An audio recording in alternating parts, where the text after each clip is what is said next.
Now, if Harold really cared about the people of Antigua and Barbuda, recognizing too the constituency that he represents as one of the poorest housing stock in the country, then he would want to say, you know what?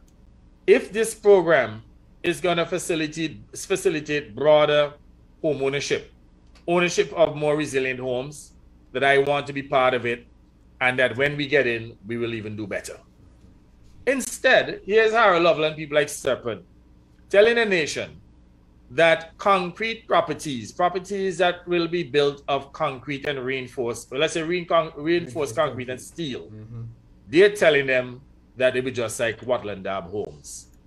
Now, I can understand sometimes they use hyperboles, but the hyperboles cannot be ridiculous to the extent that you compare sustainable homes. In fact, we have a drawing here for those on Facebook. The only thing I'll say wrong with this is the extent of the vegetation. We're not going to get that kind of greenery. Well, they can plant it. They can plant up.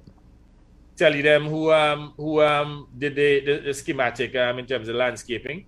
That's an exaggeration. and anybody who looks at it, and they got overly green. They got overly green, especially in a drought-prone country. That ain't gonna happen. Yeah, but the homes they can be beautifully lawned and have a nice garden and so on, which I think is the intent of the national housing. But as I said, it's just too green. I don't think we can achieve that. But that's a different case in point. So I'm coming back now to the quality of these homes.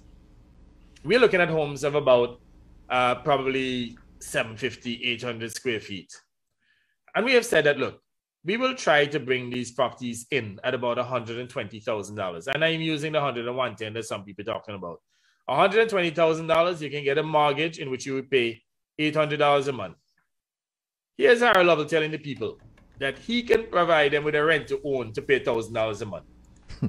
Now, rent to own comes with fraught with a lot of danger. If, for example, for several years you're paying rent and then you default, you lose the house and all your money go down the drain. In the case of a mortgage, you're building up equity in the property. When you're renting to own, you don't have any equity that you can go and borrow against it and get a student loan for a child. You don't have any equity that you can go and borrow and probably start a little business. So here we have a project that is truly empowering, in which we are promoting ownership, not rentership. Ownership. That's how we empower people. And this man has come with an inferior product that will cost the people more, $1,000 compared to $800. An inferior response, you don't have no product, PM. An inferior response, you don't have no product.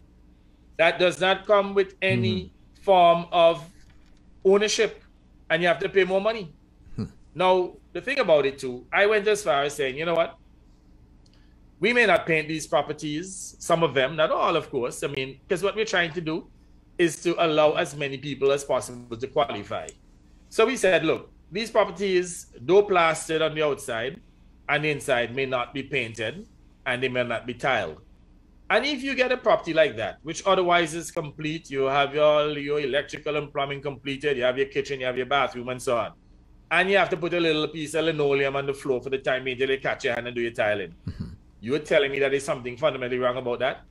And if we give somebody the option of not painting and you're saving a few $1,000s, or maybe you can go to the hardware store, buy maybe two, three buckets of paint, and you can get your family members and friends to come and do a little lift, as we call it, get a little sweat equity. Something wrong with that. If, for example, you don't have any tiles on, but down the road you tile and you probably get somebody to help you as well so you can get it done cheaper. Because remember, it's contractors who engage in to build these properties, private contractors. So they're not going to subsidize anything for you. They're not only looking at covering their costs, but to make a profit as well. So we are trying to create an avenue in which others could qualify. It's not that all of the properties are going to be untiled or unpainted.